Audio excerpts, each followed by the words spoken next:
Howdy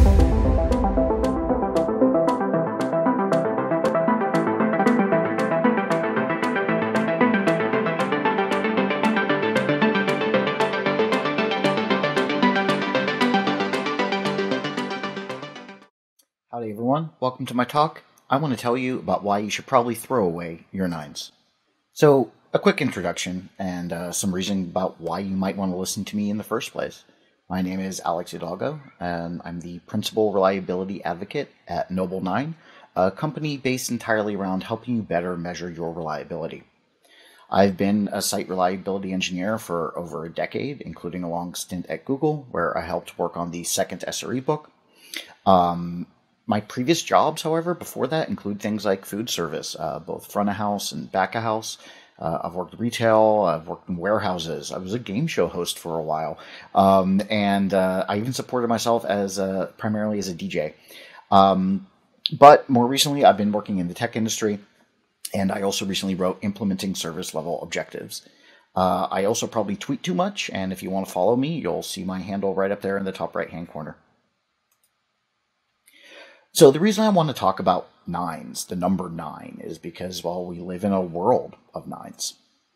We use them in the tech industry, and especially the observability space, the monitoring space, the scaling and performance space in a number of ways.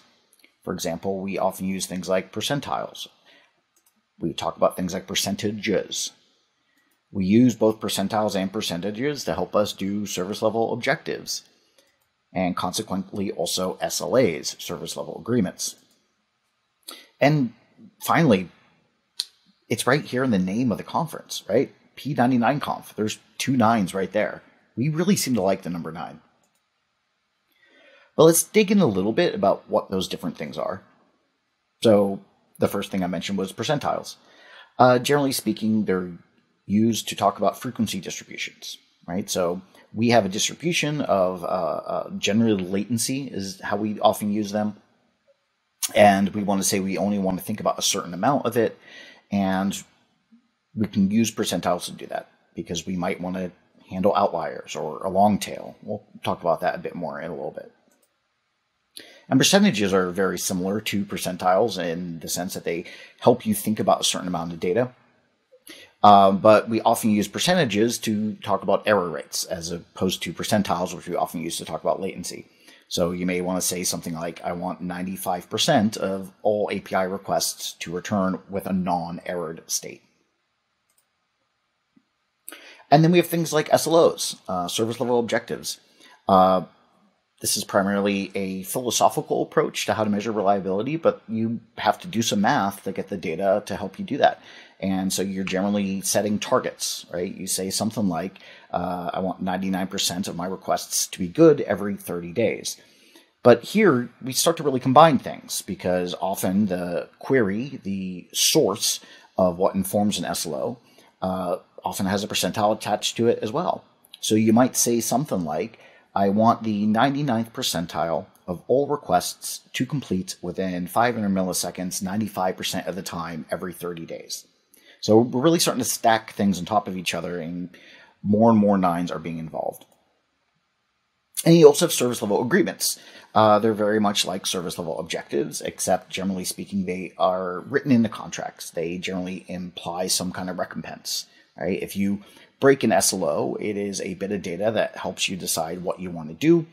Should we be focusing more on our reliability efforts versus this function work that's overly simplified, but you know, it's a way to help direct teams. But service level agreements, if you break them, you generally owe someone something. Whether or not it's a credit or actual money depends entirely on the exact contract, but that's how they differ from SLOs. They often have similar language, however, and there are even services out there that promise ridiculous things like 13 9s. And what we mean with that is 99.999999 until you have 13 of them total of durability for data storage, for example. Many services promise 5 9s of availability. But it's also worth noting that a lot of the services that you might depend upon, a lot of the vendors that you might depend upon may have much lower SLAs than you might realize. Oh, it's good to actually go and read exactly what those are. And then finally, we have P99conf, this exact conference. It's named after a very common percentile. The P99 or the 99th percentile is very often used when trying to take care of a general long tail problem. So we have percentiles, percentages, SLOs, SLAs, this conference itself. There's many other places that we could identify where the number 9 is very often used within the tech industry. But let's start with a few of these. And why do I think 9s are a problem, right? I'm telling you that you should throw them away, which clearly means I think that there's something wrong with them. So let's talk specifically about why I think 9s are a problem for percentiles, why I think they're often a problem for SLOs, and why they might be a problem for P99conf. I don't know. We'll get to that at the end. We're not going to talk about percentages and SLAs because the same kind of problems that you run into using percentiles can be used to talk about percentages as well. The same problems you run into with SLOs can be used to talk about SLAs. So let's just handle those two primary topics. So the problem of 9s and percentiles. First, let's talk about how we often think about percentiles or how we often use them within the tech industry, especially in the observability and monitoring space. So we have this graph. It's currently empty. On the y-axis, you have a count, and on the x-axis, you have values. This is often how we display distributions. Also similarly histograms, but we're going to go with these excellent hand-drawn distributions. This is vaguely a normal distribution, right? Like this means that your values follow a common pattern. And if we were to add a percentile here, what we're really saying is that in that bottom right-hand corner, right, where that line's drawn, everything from the left to it is what we want to care about if we care about the P99, if we care about the 99th percentile. In fact, the actual percentile value, the actual P99 value, would be the value at where that line intersects. And please don't at me about the accuracy of these. I had some fun drawing them. They may not actually totally line up exactly where some of these percentile lines should actually be drawn. But very rarely in the tech industry do you deal with a normal distribution. Far more often, you're dealing with a long tail distribution. Again, especially if you're using these for things like latency. Very often, you'll have this small ramp up, as you can see on the left, where a handful of requests complete very, very quickly. Right? Again, the count is the y-axis, and values here pretend they're something like milliseconds. And as things move forward, we'll have more and more instances where things complete within a certain amount of time, and that drops back off. But eventually you'll see, instead of this quick ramp up like we have on the left, we have this very gradual this very gradual curve on the right-hand side. And this is because very often within computer APIs and networking services and having to talk across the internet, which can cause all sorts of problems, we very often see this situation where latency-based measurements have this very long tail. They have this very long period of potential response times. And so what people often do is they'll say, okay, cool, we'll take the P99, right? We'll take the 99th percentile. And that draws a line somewhere here, and it basically, in a way, is saying, let's chop off everything to the right of this line. We don't care about those. A percentile necessarily implies that it is tied to a percentage in the sense that things are being split up into, well, in this case, 100 pieces, and you're saying you don't care about that last 1%. Basically, what you're able to say is humans are able to absorb a certain amount of failure, right? They're okay if things don't work perfectly all the time, as long as they work well often enough. So you say, let's take away these values. They're making our math difficult. They're making our graphs look ugly. We only care about the 99th percentile. You'll often also see people do things like also think about the 95th percentile, perhaps their tail is very long, all the way down to the 90th percentile. You also see people move this up. You see people measure things at the 99.9th percentile and things along those lines. The whole point is just, it's generally a way to help you deal with long tail distributions. But the problem is long tail distributions aren't the only ones we actually see in tech. It's perhaps the most common one, and a lot of latency-based measurements do, in fact, exhibit themselves that way. But I've also often seen bimodal distributions. This is where you have two different crests right? Two different places, because depending on the exact internals of the API like that you're hitting, the exact code paths that may have to be ran, your measurements may show you that you have these two little humps, and then the long tail happens. And so we can add a P99 here, and maybe also a P95, but you'll very quickly notice that we're really addressing different parts of the curve at this point in time. So if we just think about things at the 99th percentile, which may help with your standard long tail distribution, it starts to impact things a bit differently if you have a bimodal distribution, which again is a thing I've seen plenty. But we don't just have long tail and bimodal distributions. Your distribution might be left skewed, which means the tail is actually on the left, right? So you start with this very long slope, and then you hit the majority of responses, and then things cut off very, very quickly. Perhaps you have some kind of strong timeout or something along those lines. Again, a little bit more rare, but I've seen these out in the wild. And this means, again, if you're just going to apply a P99 to this by default, because that's what you always do, you're not going to get the results you're looking for. You may actually, in this case, want to be ignoring the results on the left, the lower values.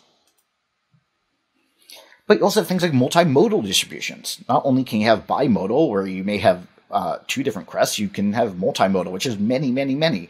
And again, just applying percentiles here can be difficult, especially if you're just relying on the ones you always have. And you can even have distributions like this. I don't know, it probably has a name. I know a little bit of math, but I'm not a statistician. Someone else can probably answer this. But, you know, I've seen very square distributions along these lines. And if you're to apply a P99 to this, what does that even mean? Does it tell you anything at all? So how did we end up here? How did we end up in a place where people are talking about and using things like the 99th percentile so often that we have an entire conference named after it? Well, I think it's mostly just that people generally want to capture a lot of data, right? They want all the data possible, but they also often acknowledge that things like long tails are very common. And therefore, people started saying, all right, let's look at the 99th percentile, or the 99.9th percentile, or the 95th percentile. No matter what, it almost always involves the number 9. And that's what I'm trying to talk about here. And the reason it almost always involves the number 9 is, well, because people acknowledge they want to get rid of these outliers. They want to get rid of these long tails. They don't care about that data. It messes other things up. But they still want to capture most of the data. And that means getting closer and closer to the number 100. And, well, getting very close to the number 100 requires a lot of the number 9. And then what happens is people copy things that already exist, right? When you're setting up a new dashboard, you're copying some queries from an old one, maybe your alerts, right? By default, when you're setting up new ones, or you're copying the config from another one, you want to alert off of the 99th percentile or something along those lines. And people do this for queries, right? In general, powering both their dashboards and their alerts. And, you know, it turns out that people just get really used to thinking about things in this way. They get really used to saying, all right, well, I need to get this data out of our monitoring system. I better grab the P99th. People start here all the time. This is often a default for people. You may find yourself thinking, yeah, I've done this before. But you need to be meaningful in your decisions. You need to actually look at what your distribution looks like. You need to actually look at what these percentiles look like. Think about what you're actually doing. That's my real point here. Not necessarily that 9s are terrible to use, but that they're not always the right choice. You need to be meaningful. Don't just copy what's happened before or what you've done before. So now let's spend a few minutes talking about the problem of 9s and service level objectives. So again, just a quick overview of service level objectives. They're measurements used to help you think about the reliability of your service. And we want to be very reliable, right? We want lots of 9s. This goes right back to what I was talking about. To be very reliable, if you're using a percentage-based target, right, something that goes from 0 to 100, then if you want to be very reliable, and 100% is 100% reliable, then you want to be close to that, and that necessarily involves a lot of uses of the number 9. But, you know, it's to the point that we actually have, like, other terms for this, right? So instead of saying 99%, when talking about service level objectives, people often say 2 9s, Or they'll say 3 nines when they mean 99.9%. Or they'll say 4 nines when they mean 99.99%. Or even things like 5 nines, 99.999%. But what do these numbers actually mean? Well, here's a little table, and I'm not going to read every single number here because I don't think it's necessarily interesting listening. But, let's talk about a few of these numbers to really help you think about what these nines actually mean. For example, if you want to be 5 nines reliable, 99.999%, that only allows you to be unreliable for 0.9 seconds per day. That's less than a second. Or only 5 minutes and 15 seconds every year. That's incredibly difficult to achieve because chances are something's going to break along the way. No matter how robust, no matter how resilient you are, no matter how redundant you are, it'd be very difficult to hit that.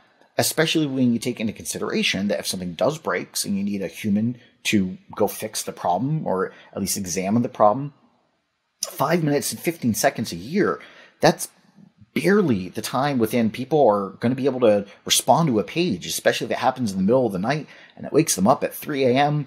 and they got to go get to their laptop and log in and read the alert and figure out what it even is. 5 nines, that's a lot of nines. It's actually very, very, very difficult to do. And it turns out most services don't have to anyway. But even if we drop down a bit, right? Even something like 99.9%, 3 nines. Yeah, that gives you 8 hours and 45 minutes per year of unreliable time. And that, I think, is pretty reasonable in the sense that you may have some maintenance periods and you may just use this to absorb the normal kind of incidents and periods of unreliability that do occur for any normal complex system on the internet. But even if that per year seems reasonable, per day you're down to 1 minute and 26 seconds. So if your service has some kind of daily blip, some kind of restart every time you release, perhaps, users may not care about that 1 minute and 29 seconds per day. But if that's happening every time you release and you have a daily release cadence, you're going to burn right through your budget. You're not going to be able to actually hit this 99.9% target. So even 3 nines can be very difficult. The point here is that people like using a lot of nines for their SLO targets, but very often they're not reasonable targets at all. So let's talk about a few examples of services I've ran into that I've actually either worked on or been on a team that was helping another team work on. And, examples where using nines or at least a bunch of them for your SLO targets just didn't make sense. One is a system I encountered where it was basically primarily a web-facing API, and every call to it relied on a call to a database behind it. And it turned out that a good 20% of these calls were constantly failing. They're constantly returning an error from the database. And so the team that wanted to institute some kind of measurement there immediately saw themselves burn through their error budget, right? Because they wanted to use nines. They're like, well, reasonably, we'd want the database to return to us correct results 99.9% of the time. The problem is this database was mostly vendor ran, and there was just a general problem with how this company was using it in the first place. That's fine. You run into these situations. And so what the team did was they just instituted much better retry logic. So they were able to lower their actual SLO target to 80% because the retry logic handled and masked the actual problems for the users. Now, down the road, did they have to fix the problems with this vendor-based database? Yes, absolutely. You can't just live forever. Well, maybe you can, but most people would not want to live forever with an 80% or 20% failure rate. But the point is, the users didn't care if that 20% error rate was actually occurring. Right? The actual end users, the customers, the people paying to use the service, they didn't notice because excellent retry logic was put into place. And so in that exact situation, an 80% SLO target was actually very reasonable. Another one I've seen is long-running batch jobs. I worked on, like at a company with a team that worked in data engineering, and they did long-form data analysis, and these jobs took hours and hours and hours to run. And they failed about 1 in 5 times. So again, we're talking about a 20% error rate here. And I say 1 in 5 because that's about how many times these jobs were able to run per day. And so this is another situation where this was actually fine. They understood that these jobs were very complicated. They were very long running. They depended on a lot of like different components and different bits of data grabbed from a million different systems. And it was fine if 1 in 5 failed. That was totally suitable for the business use of what these jobs were doing. Therefore, this is another example when I was helping consult on this team and they were trying to pick what their SLO target was. They immediately came to me and said, like, well, we can't do SLOs. I'm like, why not? Like, well, we can't hit 99%. Like, well, whoever told you had to? Maybe 80% is just fine. Another example is you may have external dependencies. These could be a separate team. It could be a vendor, right? This kind of goes back to our first example. But my example here is that I worked on a team that relied on a whole bunch of messaging vendors. Just about every messaging vendor you can think of, ones I haven't even thought about in years. And every single possible business-based messaging app was relied upon by the service. And all of these different services had just wildly different varying error rates if you were to call their API.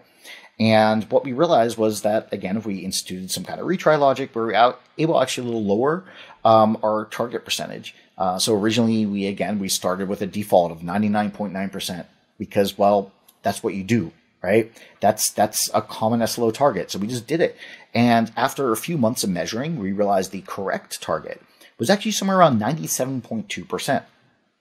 That sounds kind of silly, but that is, in fact, the SLO target we ended up setting. We had an SLO target of 97.2%. And this worked great. It really appeared to basically capture anytime we weren't hitting 97.2% success, we were in fact kind of upsetting users, and anytime we were over it, users didn't seem to care and seemed to be happy. And that's the point of picking the right target. So we still had a 9 involved, but we got rid of 2 of them and replaced them with other numbers. It's very important to remember when you're thinking about targets that there are 9 numbers besides 9 that you can in fact use. And finally, there's an example of required maintenance periods. I was working at a company where the primary code repository system went down for something like an hour or an hour and a half every single day because that's how long the backup process took. It was a very old system. It was in the works of being replaced, but as many of you probably know, that can sometimes take months, if not years, to actually move people off of the system, especially something as important as the primary code repository system. And so this effort was underway to move off of this, but in the meantime, this older system, which just had this hour and a half long backup process because it was a blocking database, they had to pick a fairly low SLO target because they had to just say to themselves, well, an hour to an hour and a half every single day, we're not going to be reliable. Now, they also could have just said, we're not going to count this hour and a half into our budget. You know, there's various ways like that you can approach it, but it's just another example of a team who thought they couldn't do SLOs at first because they're like, well, we can never hit a target that'll make people happy. We'll never hit something with a bunch of 9s because we have this backup process that runs every morning. Well, it turns out they were able to do SLOs. They just had to pick the more reasonable target that accounted for that hour and a half of downtime every single day. And that meant they didn't have a bunch of 9s. So how do we end up here? Why do we always talk about so many 9s with SLOs? Well, again, as I kind of mentioned earlier, it's common to want to be very reliable. And being very reliable with an approach based based on SLOs means you want to be close to 100 and therefore a whole bunch of 9s. But by doing this, you're locking yourself into targets that might be unachievable. They may be entirely unrealistic. And what is actually kind of interesting about this is that it's often not what the users actually need. Very few people actually expect or need things to be 99.99% reliable all the time. You can probably drop several of those 9s and or replace them with other numbers and still delight your users. And just like before, the point here is to be meaningful with your decisions. Some systems perhaps do need 5 9s or even 6 9s or something very, very difficult to achieve like that. But most of your services probably don't. So be meaningful and pick the right targets. Don't just copy what other people did before. And don't just copy out of the common tables of 99, 99.9, 99.99, etc. And so finally, let's get to the problem of nines and this conference. What do I think is wrong with the number 9 and P99 conf? Nothing, because actually using the number 9 is just fine. There's nothing wrong with aiming for 99.9% reliability. There's absolutely nothing wrong with using the 99th percentile for your latency measurements. Because part of being meaningful about your choices and meaningful about your decisions is that you should be looking to the past. You just don't want to copy the past. Because sometimes what was done before was actually a very good idea. There's a reason why some of these things are so common. Because very often they are the right choices. You just need to make sure that they're the right choices for you. Thanks, everyone.